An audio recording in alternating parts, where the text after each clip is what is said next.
Shane Church with SD Pharmaceuticals here. This episode is also brought to you by Pharma Freak. Nothing is stronger. So I had a great opportunity with one of the Pharma Freak athletes. Ben McLaughlin came up from Kingston to come train with me here in Ottawa. It's a pretty sweet deal for my part. I love getting the opportunity to train with everybody. We did some heavy deadlifts. We worked out. I'm currently using the Brandon Lee cube method right now. On the end of my first wave. This is my reps day for deadlift. I'm working without a belt, trying to build that abdominal strength, get them as strong as they can. The stronger they are, the stronger I lift. I also use straps when I pull heavy. I do that because my grip has never really been an issue. It's more for working that low back and glute. That was 455 for 8 reps. Here's Ben rocking 405 for a triple. There were some form issues that I noticed. I've been at the game a little bit longer than he has, and there's just some stuff I wanted to work out with in his form that we went over. We'll see later on in the video. So here's my second set with the 455. I felt fantastic. I really like the cube method so far. The volume's been really good for me. The only downside is I've come from such a low volume programming that I get really massive low back pumps all the time from just the sheer volume. I've been working a lot on my hip mobility, so I'm working on getting down into that starting position, being really explosive off the floor.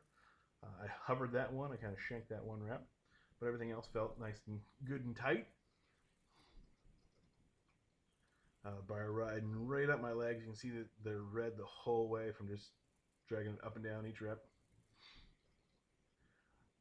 I've been really working on getting that chest up and leading with my chest out of the hole. So that's something that I wanted to emphasize on Ben's lifts and his hip position.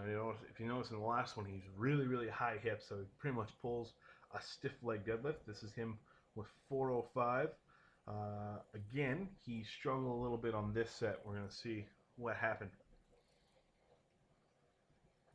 So set up, I try to get him with his hips a little bit lower. He does not like that. It's very foreign for him. And he makes it audible right here, but I think I'm going to talk over top of it so you can't hear what he says. And then on this next one, if you notice, right away he engages his face, upper back, shoulders, biceps, which is exactly what you do not want to do.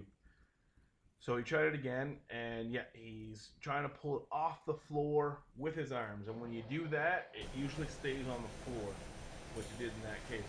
So that's something that we try to go over, is getting that the upper body trying to stay in one spot and get the lower body to be doing all the lifting.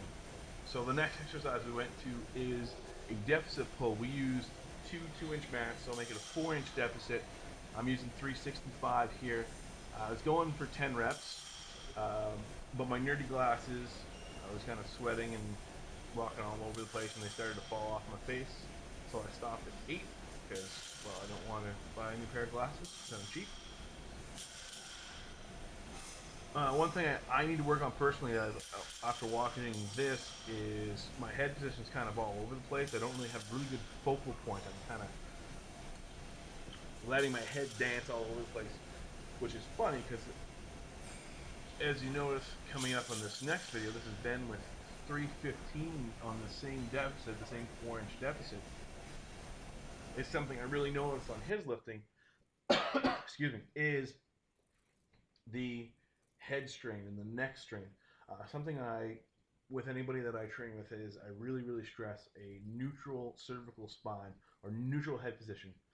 So he's really cranking up the head. So you want to kind of have that chin tucked more towards the chest and a little bit less strain on the face and neck muscles. So he's pulling this for 5. So he's still having a hard time with that low hip position. I moved the camera because in the earlier sets he had a really hard time setting his low back, and he kind of was pulling from this position here, but you see he corrects it right before he hits that last rep. after that 365, I was blasted. So I did do a couple more sets. I took it down to 315. Although once I got set up, got my air in here. Let's try that. Hurry up, Shane. Take forever to set up. There we go. So this set is probably my best set ever pulling deficit. I felt super strong, super fast. So not having my glasses on, actually, I usually have a little bit better head and neck position because, well, I can't really see anything. There we go. Um, really, really like the fact that Ben came down and trained with me. He's young and eager to learn. He's only 18 years old, fresh face on the scene, ready to tear things up real soon. I don't know why I said those words twice in a row. It's kind of weird. Anyway, he's going out of his way to learn from people that have been there and done that, which is definitely a great thing to do. I did the same thing. I moved across. I've trained with people across the country. Moved to the States, trained with people down there, trying to get better at this game. This is a really even more emphasis on his neck strain. It's like he's trying to put his touches the back of his head to his back, and don't want that. That leads to people passing out. Overall, we had a great session. We were both mangled for about 2 days after, and I can't wait for he comes up and see the progress he makes. Again, thanks for listening. Follow us on Twitter, FD Supplements, Shane Church, Farmer Freak, and Ben McLaughlin, 17.